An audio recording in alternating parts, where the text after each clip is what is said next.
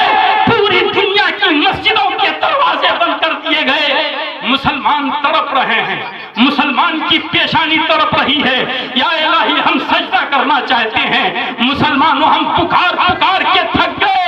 مسلمانوں آؤ مسجدوں میں، مگر تم آنے کے لیے تیار نہیں ہو۔ اللہ نے مسجدوں کے دروازے بند کر دیے ہیں تم پر، تم جب سجدہ کرنا نہیں چاہتے۔ مسجدوں کی ضرورت کیا ہے؟ اللہ نے تم پر تمہارے گھر کی مسجد کو بند کیا ہے، تمہارے شہر کی مسجدوں کو بند کیا ہے، تمہارے ملک کی مسجدوں کو بند کر دیا ہے، پوری دنیا کی مسجدوں کو بند کر دیا ہے۔ حتیٰ کہ مکہ المکرمہ کو تالا لگایا گیا، حتیٰ کہ مدینہ منورہ کو تالا لگایا گیا۔ مسلمانوں اپنی غیرت کو آواز دو۔ یا الہی کس گناہ کی بنیاد پر تو نے مسجدوں کے دروازے بند کیے ہیں؟ سجدے میں گر کے آنسوؤں کے قطروں کے ساتھ اللہ کی بارگاہ میں حاضر ہو جاؤ۔ اللہ آج بھی غفار ہے، تمہارے گناہوں کو معاف کرنے والا ہے، تمہاری خطاؤں کو معاف کرنے والا ہے۔ دنیا کو چھوڑ کر جس دن تم سجدے میں سر رکھ کے رو کر اپنے رب کو منا لو گے، ساری کائنات پر اللہ اپنی رحمتوں کو نازل فرما دے گا، مگر اللہ سبحان اللہ سدھرنے کے لیے تیار نہیں ہو، نمازیں پڑھنے کے لیے تیار نہیں ہو، آپس میں لڑائی کر کے، جھگڑا کر کے، گالی گلوچ کر کے اپنے رب کو تم ناراض کر رہے ہو۔ مسلمانوں نہ یہاں کے رہو گے، نہ وہاں کے رہو گے، نہ یہاں چین ملے گا، نہ تمہیں وہاں چین ملے گا۔ اگر چین چاہتے ہو تو اس دنیا میں تم کو سدھرنا ہوگا، یہ دارالعمل ہے، اس دنیا میں تم کو اچھا بن کر بتانا ہوگا۔ میری آنکھوں میں آنسو میرے باپ کے لیے نہیں ہے، میری آنکھوں میں آنسو میرے گھر کے لیے نہیں ہے، میں پوری ملت کے لیے مرتا ہوں کہ مسلمانوں ہوش میں آؤ۔ مسجدوں کے مینار تم کو آواز دے رہے ہیں، اے خدا کے بندو تم سجدہ چھوڑ لو گے میرا دروازہ بند کر دیا جائے گا، تم سجدہ کرو مسجدوں کے دروازے کھول دیے جائیں گے، مگر نہیں، تم سدھرنے کے لیے تیار نہیں۔ آج تک تم سدھرنے کے لیے کبھی سوچے نہیں، مگر سنو اللہ فرماتا ہے جو اپنی حالت کو خود بدلنے کا ارادہ نہ کرے میں اس کی حالت کو بدلنے والا نہیں۔ اللہ تم کو یہ مت سمجھو کہ میں نماز نہیں پڑھتا ہوں تو بہت بڑا آدمی ہو گیا ہوں۔ نماز نہ پڑھنے والا اگر بڑا آدمی ہو جائے یہ نہیں، چالاکی نہیں چلنے والی اللہ کی ہے۔ تمہاری پیشانی کو اللہ نے نصیب نہیں دیا کہ اللہ کے دربار میں وہ جا سکے، جھک سکے۔ ارے پارلیمنٹ ہے، اسمبلی ہے، اس کے دروازے ہر ایک کے لیے نہیں کھولے جاتے۔ جو ایم پی بنے گا وہ پارلیمنٹ میں جا سکتا ہے نا بھائی؟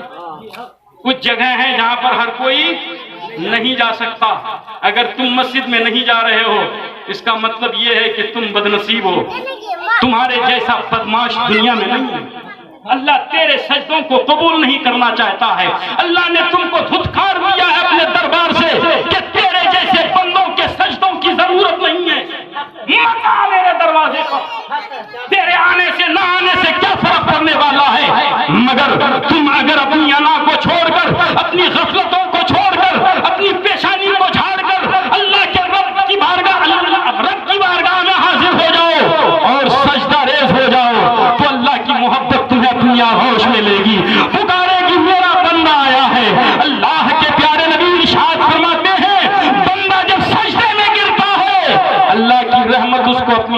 ہوش میں لے۔ پڑھو گے نماز؟ میری ماں سمجھتی ہیں کہ ہم پر نماز فرض نہیں ہے، ہم مرفوع القلم ہیں، ہم تو بخشے بخشائے ہیں، جنت میں جائیں گے۔ میری ماں آپ بھی سنو، میں تقریریں پیسہ لے کر نہیں کرتا، آپ کے بھلائی کے لیے کرتا ہوں، سمجھاتا ہوں، سمجھو۔ میری ماں تم پر بھی نمازیں فرض ہیں، تم بھی بخشی نہیں جاؤ گی۔ نماز پڑھنا بھی آتا ہے مگر پڑھنا نہیں چاہتی، بہانے بہت ہیں ان کے پاس۔ ہمارے مرد نہیں پڑھتا تو عورتیں کیا پڑھیں گی؟ الرجال قوامون علی النساء، مرد عورتوں کے لیے نمونہ ہے، مگر یہاں کے مرد ہی جب غلط ہیں تو عورتیں کیا کریں گی بیچاری؟ نہ مرد کو فرصت ہے نماز پڑھنے کے لیے۔ میں اکثر کہتا ہوں، اگر معلوم ہو جائے رسیا والوں کو فلاں جگہ مسجد توڑی جا رہی ہے تو سب دوڑ کے جائیں گے، مسجد بچانا ہے، مسجد بچانا۔ جاؤ گے نا؟ ڈنڈا لے کے دوڑے گا، کوئی تلوار لے کے دوڑے گا، کون توڑے گا دیکھتے ہیں، ان کا سر پھوڑیں گے۔ مسجد بچانے کے لیے تم دوڑتے ہو، مگر جب مؤذن اذان دیتا ہے کہ بھائی آؤ مسجد میں نماز پڑھو، گھر کو بھاگ جاتے ہو۔ مسجد بنانے کا بہت شوق ہے مگر نماز پڑھنے کی تڑپ تمہارے اندر نہیں ہے۔ کیا وجہ ہے؟ یہی وجہ ہے تمہارے گھر میں برکت نہیں، پریشانیاں ہیں۔ میرے مصطفیٰ ارشاد فرماتے ہیں 1 کروڑ جگہ پہ کھڑے رہ کر کے تم دعا کرو، اللہ قبول نہیں کرے گا، مگر 2 رکعت نماز پڑھ کے کچھ بھی مانگو اللہ عطا کرے گا۔ تم نمازیں نہیں پڑھو گے تو تمہاری دعا کہاں سے قبول ہوگی؟ بھاگیں، اس سے ہم کو غم نہیں ہے، ڈر نہیں۔ ڈرتا وہ ہے جو پیسہ لے کر کے تقریریں کرتا ہے کہ آئندہ مجھ کو بلائے گا نہیں یہ لوگ، مجھے بلاؤ یا نہ بلاؤ، مگر میں تو بولوں گا جو حق ہے۔ میری آواز پر حیدرآباد کے ہزاروں آدمی سجدہ ریز ہو گئے، نماز پڑھ رہے ہیں، وہ شراب پینا چھوڑ دیا۔ کون ہے وہ حیدرآبادی؟ میرے کو پیسہ بھی دیتے ہیں وہ لوگ، میری جلی کٹی باتیں بھی سنتے ہیں، میری باتوں پر صبر کر کے لبیک بھی کہتے ہیں، نماز بھی پڑھتے ہیں۔ ان کو تو پیسہ بھی نہیں دینا چاہیے، مار کے بھگا دینا چاہیے کہ مولانا ایسا کیوں بولو گے، مگر نہیں۔ مفتی ذاکر جو بولتے ہیں ڈنکے کی چوٹ پر بولتے ہیں، کسی سے نہیں ڈرتے۔ یہی حق آدمی ہے، یہی اچھا عالم ہے، ان کی باتوں پر عمل کرنا ہے۔ ہزاروں آدمی نماز پڑھنا شروع کر دیے، گواہ بنا بنا کے حضرت میں نے فجر پڑھی، آج گواہ ہو جائیے۔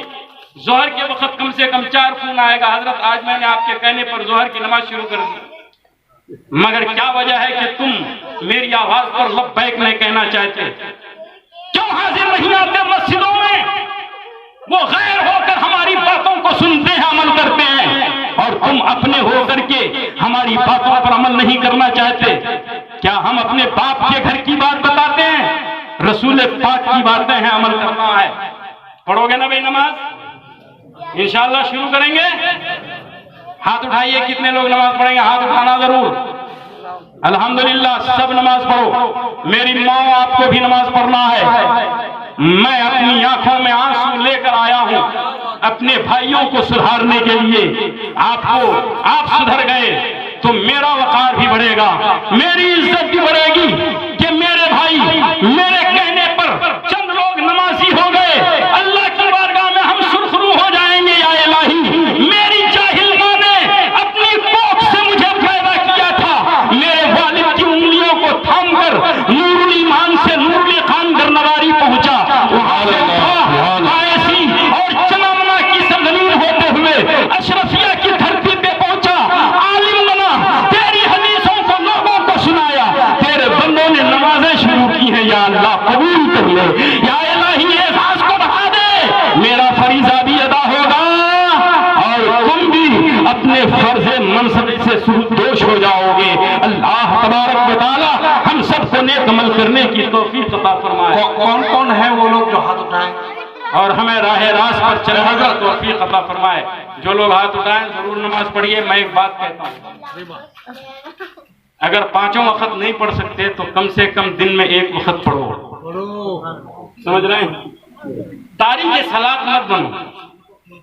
اگر زندگی فرصت نہیں دے رہی ہے دن میں ایک وقت پڑھے. میں ایک مثال دیتا ہوں، کسی کے پاس آپ 100 روپے پا رہے ہیں تو پورا کا پورا وہ معاف کرے گا؟ بولو. تم اگر بولو گے کتنی ملے کی 100 টাকা پاسی میں معاف کر دے تو کرবে মামা. اگر کوئی دنے 20 টাকা چھوڑ دے 80 টাকা دیچو معاف کر دے 20 টাকা معاف کرنے کی بات آئے گی تو 20 روپے معاف کرے گا نا. 80 روپے تو دینا پڑے گا. 5 وقت کی نماز اللہ نے فرض کیا ہے. 5 وقت نہیں معاف کرے گا اللہ، مگر ایک وقت کی اگر بھی نماز پڑھو گے، یا الہی فرصت نہیں ہے، میرے پاس سہولتیں نہیں ہیں، تیری بارگاہ میں ایک وقت کے لیے حاضر آیا ہوں، میری 4 وقت کو معاف کر کے ایک وقت کو قبول کر لے. اللہ قبول فرمائے گا. وہ رحمان ہے، وہ رحیم ہے. تاریخ صلاۃ کی صف میں نہیں آؤ گے، نمازیوں کے صف میں آ جاؤ. اس لیے ضرور نماز پڑھیں، توبہ کریں اپنے گناہوں سے، لوگوں کو نہ ستائیں، عالم علماء پیر بزرگوں کی عزت کریں، ادب کریں. اللہ آپ کے گناہوں کو معاف فرمائے گا. اللہ تبارک و تعالی ہم سب کو نیک عمل کرنے کی توفیق عطا فرمائے اور ہمیں راہ راست پر چلنے کی توفیق عطا فرمائے.